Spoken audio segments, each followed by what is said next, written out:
Hello అందరికీ ఎలా ఉన్నారు? బాగున్నారా? నేనైతే చాలా బాగున్నానండి. దివాళీ కోసం అయితే సింపుల్‌గా ఇంట్లో చేసుకునే కొన్ని క్రాఫ్ట్ ఐటెమ్స్ అయితే చూపించేస్తాను. ఈ వీడియోలో ఫుల్‌గా చూసేసేయండి. ముందుగా ఓల్డ్ దియా ఏదైనా ఉంటే దాన్నైతే నేను ముందుగా తీసుకున్నాను. దానికైతే 5 దీపాలైతే ఇలా ఈ విధంగా అయితే పెట్టుకుంటున్నాను. ముందుగా దీపాలైతే ఏ ప్లేస్‌లో పెట్టాలో పొజిషన్ అయితే అడ్జస్ట్ చేసుకొని చూస్తున్నాను. ఫస్ట్ అయితే ఏ ప్లేస్‌లో పెట్టాలనేది చూసుకున్నాను. తర్వాత అయితే వెనకాల ఒక కార్డ్‌బోర్డ్ ఉంటుంది కదా! ఆ కార్డ్‌బోర్డ్ తీసుకొని దానికైతే గ్లూ అయితే అప్లై చేసుకుంటున్నాను. గ్లూ అప్లై చేసుకొని మనం ఏ ప్లేస్‌లో పెట్టాలని అనుకుంటామో అక్కడైతే స్టిక్ చేస్తున్నాను. తర్వాత మళ్ళీ ఒకసారి గ్లూ అయితే అప్లై చేసి దాని మీద అయితే దియా అయితే పెట్టేసుకుంటున్నాను.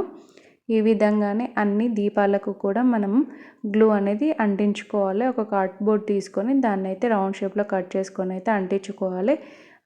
ఒక 2 ఆర్ 3 అవర్స్ తర్వాత ఫుల్‌గా డ్రై అయిపోతుంది. డ్రై అయిపోయినాక అందులో అయితే మిడిల్‌లో వాటర్ అయితే పోసుకుంటున్నాను. వాటర్ పోసుకున్నాక బేస్ కోసం అయితే నేను ఇలా గ్లాస్ బాటిల్ అయితే తీసుకున్నాను. దానిపైన ఏదైనా దేవుడి విగ్రహం అయితే పెట్టుకోవాలి. నా దగ్గర వినాయకుడి విగ్రహం అయితే ఉండింది. మీ దగ్గర లక్ష్మీదేవి విగ్రహం కానీ ఇంకేదైనా విగ్రహం ఉంటే మాత్రం దాన్నైతే పెట్టేసుకోండి. తర్వాత చుట్టూరా ఫ్లవర్స్ అయితే వేసుకుంటున్నాను. మీ దగ్గర పెటల్స్ ఉన్నా లేదంటే ఏదైనా ఫ్లవర్స్ ఉన్నా కానీ ఫ్లవర్స్ అయితే పెట్టేసుకోండి. తర్వాత ఆయిల్ పోసేసుకొని దీపాలు అయితే వెలిగించుకున్నామంటే దీపావళికి అయితే ఇలా సింపుల్గా మన దగ్గర ఉన్న వాటితోనే డెకరేషన్ అనేది ఈజీగా చేసుకుంటే చాలా బాగుంటుంది. దీన్ని ఏదైనా సైడ్ కార్నర్లో పెట్టుకుంటే మాత్రం లుక్ అయితే చాలా బాగుంటుంది. ఈ విధంగా ఓల్డ్ దియాస్తో మంచి లుక్ అయితే క్రియేట్ చేయొచ్చు. నెక్స్ట్ వచ్చేసరికి నా దగ్గర ఓల్డ్వి ఇలా టార్టాయిస్లు అయితే ఉన్నాయన్నమాట. వీటికైతే కలర్ షేడ్ అయిపోయిందని చెప్పేసి న్యూ కలర్ అయితే అప్లై చేశాను. రెడ్ కలర్ అయితే అప్లై చేసేసి వాటిపైన గ్లూ అయితే అప్లై చేసేసి కుందన్స్ అయితే స్టిక్ చేసుకొని ఒక డిజైన్ అయితే నేనైతే క్రియేట్ చేద్దామని అనుకుంటున్నాను. సో అందుకని చెప్పేసి దానికి తగ్గట్టుగానే కుందన్స్ అయితే స్టిక్ చేసుకున్నాను.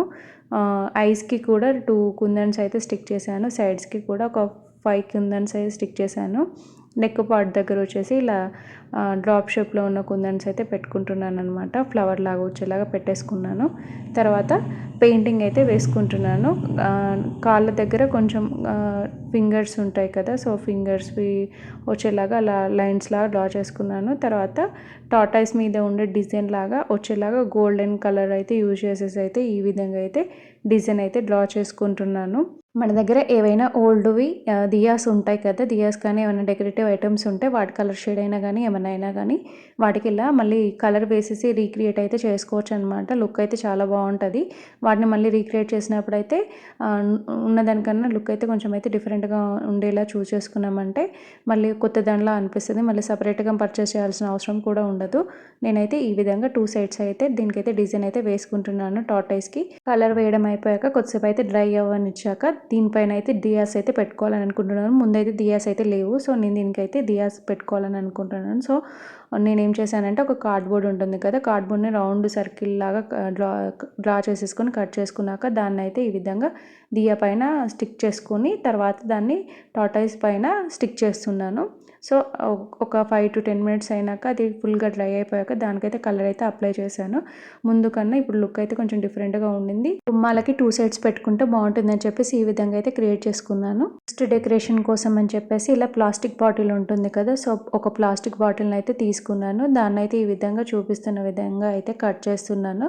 ఫస్ట్ అయితే ప్లాస్టిక్ బాటిల్ అయితే తీసేసుకోండి. తర్వాత ఫ్లవర్ షేప్ ఉంటుంది కదా డౌన్ సైడ్, సో దాన్ని అయితే కట్ చేసుకున్నాక దాన్ని అయితే ఈ విధంగా ఫ్లవర్ డిజైన్ వచ్చేలాగా కింద అయితే కట్ చేసుకోవాలన్నమాట. కొంచెం జాగ్రత్తగా చూసి అయితే కొంచెం సీజర్తో అయితే నిదానంగా కట్ చేసుకున్నాక దాన్ని అయితే కొంచెం బ్యాక్ సైడ్ అయితే బెండ్ చేయాలి. ఈ విధంగా నేను చూపిస్తున్న విధంగా ఫ్లవర్ షేప్ వచ్చేలాగా అయితే ఒకసారి కట్ చేసుకొని బ్యాక్ సైడ్ అయితే ఒకసారి ఇలా లైట్గా బెండ్ అయ్యేలాగా అయితే బెండ్ చేసుకోండి. కంప్లీట్గా బెండ్ అవ్వదు, జస్ట్ అలా సైడ్స్కి అయితే ఎడ్జెస్ అయితే కొంచెం బెండ్ అయ్యి ఫ్లవర్ షేప్ అనేది మనకు కనిపించాలన్నమాట. సో ఈ విధంగా బెండ్ చేసుకున్న తర్వాత దీనికైతే కలర్ అయితే అప్లై చేసుకోవాలి. మనకు నచ్చిన కలర్స్ అయితే అప్లై చేసుకోవచ్చు. గ్రీన్ ఆర్ రెడ్, బ్లూ ఇలా మనకు నచ్చిన కలర్స్ అయితే అప్లై చేసుకోవచ్చు. ఈ కలర్స్ అనేది మనం బ్యాక్ సైడ్ అయితే అప్లై చేయాలి. తర్వాత నా దగ్గర ఉన్న వత్తుల స్టాండ్ని తీసుకొని దానిలో అయితే ఆయిల్ పోసేసి దియాస్ అయితే పెట్టుకున్నామంటే ఇలా కలర్ఫుల్ ఫ్లవర్స్లా ఉన్న దియాస్ అయితే రెడీ అయిపోతాయి. ఇవి నైట్ లుక్కి అయితే చాలా బాగుంటాయి. నెక్స్ట్ వచ్చేసరికి ఇలా ఏదైనా మెటల్ క్యాప్ ఉంటుంది కదా, ఆ ఆ మెటల్ క్యాప్స్ అయితే తీసుకోండి. ఎనీ మెటల్ క్యాప్ అయితే తీసుకొని దాంట్లో ఉన్న ఇలా రబ్బర్ షీట్ని అయితే ఇలా సీజర్ హెల్ప్తో అయితే తీసేసేయండి. ఫస్ట్ అయితే దాన్ని అయితే కంప్లీట్గా రిమూవ్ చేసేసి ఏదైనా ఒక ఫ్లవర్ అయితే మీరు రంగోలీ వేసుకుంటారు కదా, రంగోలీ కానీ ఏదైనా డిజైన్ అయితే వేసేసుకొని ఇలా ఏదైనా ప్లాస్టిక్ దాంతో అయితే ఫ్లవర్ షేప్లో కట్ చేసుకొని దానిపైన అయితే ఇలా కలర్ అయితే నేనైతే ఈ విధంగా అప్లై చేసుకున్నాను ఫ్లవర్ వచ్చేలాగా. సో నేనైతే ఈ రంగోలికి కార్నర్స్లో అయితే ఈ ఫ్లవర్స్ని అయితే పెడుతున్నాను అనమాట. పెట్టేసి దాంట్లో అయితే ఆయిల్ వేసేసి ఒత్తి వేసుకొని అయితే ఇలా దీపాలలాగా అయితే పెట్టుకున్నాను. డెకరేషన్ పర్పస్కి చాలా బాగుంటుంది. నైట్ అయితే లుక్ అయితే చాలా బాగుంటుంది. మీరు ఈ విధంగా అయినా పెట్టుకోవచ్చు, లేదంటే గుమ్మాలకి సైడ్స్కి ఈ విధంగా పెట్టుకోవచ్చు, ఎదురుగా పెట్టుకోవచ్చు. ఎక్కడైనా మీరు ఫ్లవర్ లాగా డిజైన్ వేసేసుకొని పెట్టుకోవచ్చు. లేదు అంటే ఇలా ఉల్లి ఉంటుంది కదా, అందులో కొన్ని ఫ్లవర్స్ అయితే వేసేసి పెటల్స్ కానీ ఫ్లవర్స్ కానీ వేసేసి అందులో అయితే ఈ విధంగా అయితే డెకరేషన్కి యూజ్ చేసుకోవచ్చు. ఈ ఐడియాస్ మీకు ఎలా అనిపించాయి? నచ్చితే ఛానల్ని సబ్స్క్రైబ్ చేసుకొని లైక్ చేసి షేర్ చేయడం మాత్రం మర్చిపోకండి. Thank you.